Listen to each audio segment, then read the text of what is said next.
Hello students and welcome back to my channel math solutions with Rose ma'am. और आज की class में हम करेंगे मिशन मैथमेटिक्स क्लास 9th की कार्यपत्रक। डेट है इसकी 7 अगस्त 2023। चैप्टर आपका चल रहा है रेखाएं और कोण। और आज का टॉपिक है हमारा रेखा, रेखाखंड और किरण। तो इन तीनों टॉपिक्स को आज हम इस वीडियो में अच्छे तरीके से समझेंगे डेफिनेशन और डायग्राम के मदद से। तो चलिए स्टार्ट कर लेते हैं हमारी आज की वीडियो। उससे पहले आप सभी से रिक्वेस्ट है, जिन बच्चों ने चैनल को सब्सक्राइब नहीं किया है या फिर आप मेरे चैनल पे न्यू हैं तो पहले चैनल को सब्सक्राइब कर लीजिए और बेल आइकन को प्रेस करना मत भूलिएगा। सो ये बच्चा कहता है, वीर क्या आप जानते हैं कि बिंदु क्या है? तो वीर जवाब देता है, हाँ विनी, एक बिंदु को डॉट से दर्शाया जाता है जो किसी स्थान की सही स्थिति बताती है। इसका कोई आकार नहीं होता, अर्थात इसकी कोई लंबाई, चौड़ाई या ऊंचाई नहीं होती। यानी एक डॉट, जैसे स्क्रीन पे देख सकते हैं आप, ये डॉट्स, ये डॉट डाल रही हूँ मैं, इसको ही पॉइंट कहते हैं। इसका लंबाई, चौड़ाई, ऊंचाई नहीं होती। अब है डॉट्स के प्रकार, यानी बिंदुओं के प्रकार क्या होते हैं। पहला प्रकार है संरेख बिंदु। यदि 3 या अधिक बिंदु एक ही रेखा पर स्थित हो तो उन्हें संरेख बिंदु कहते हैं। हम इसे इंग्लिश में कॉलिनियर पॉइंट कहते हैं।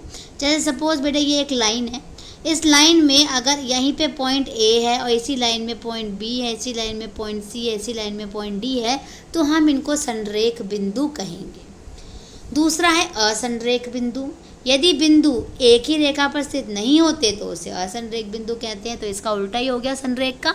संरेख में सारे बिंदु एक ही लाइन पे होते हैं और असंरेख में क्या होता है, बिंदु अलग अलग होते हैं। अब हम जानेंगे आगे कि रेखा, रेखाखंड और किरण क्या होते हैं।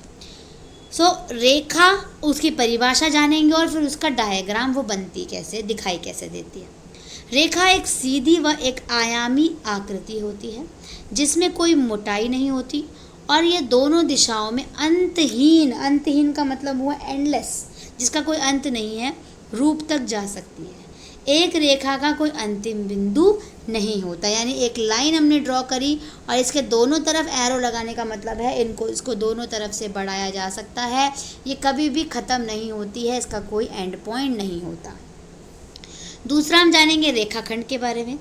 रेखा का एक भाग जिसके 2 अंत बिंदु होते हैं रेखाखंड कहलाता है। देखिए जैसे डायग्राम में आप देख सकते हैं, एक लाइन यहाँ पर है और इसमें 2 एंड पॉइंट जो हैं वो एक ये एंड पॉइंट हो गया और एक ये एंड पॉइंट हो गया। इसमें हमने एरो नहीं लगा रखा, तो ये हमारा हो गया रेखाखंड। तीसरा हमारा हो गया यहाँ पर किरण। किरण किसको बोलेंगे? रेखा का एक भाग जिसमें केवल एक शुरुआती बिंदु होता है परंतु अंत बिंदु नहीं होता, किरण कहलाती है। यानी एक लाइन हमने ड्रॉ कर ली, एक तरफ उसके एरो बना होगा और दूसरे तरफ वो उसका स्टार्टिंग पॉइंट होगा, तो उसको हम क्या कहेंगे, इंग्लिश में रे बोला जाता है और हिंदी में किरण कहा जाता है।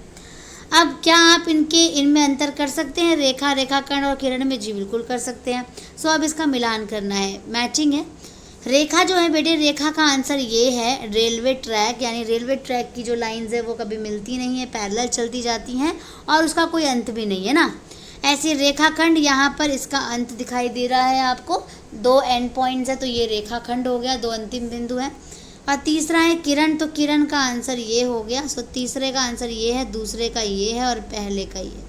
इसमें एक तरफ एरो है सिर्फ और एक स्टार्टिंग पॉइंट है, तो ये किरण हो गया। तो अब आपको कॉपी में क्या क्या करना है बेटे, एक तो ये मिलान करना है, फिर आपको ये रेखा, उसकी डेफिनेशन, रेखा चित्र, रेखाखंड डेफिनेशन चित्र, और किरण डेफिनेशन और उसका चित्र, और संरेख बिंदु और असंरेख बिंदु, ये सारी चीज़ें आपको अपनी कॉपी में लिखनी है। So thank you students for watching the video को लाइक, शेयर एंड चैनल को सब्सक्राइब करना मत भूलिएगा।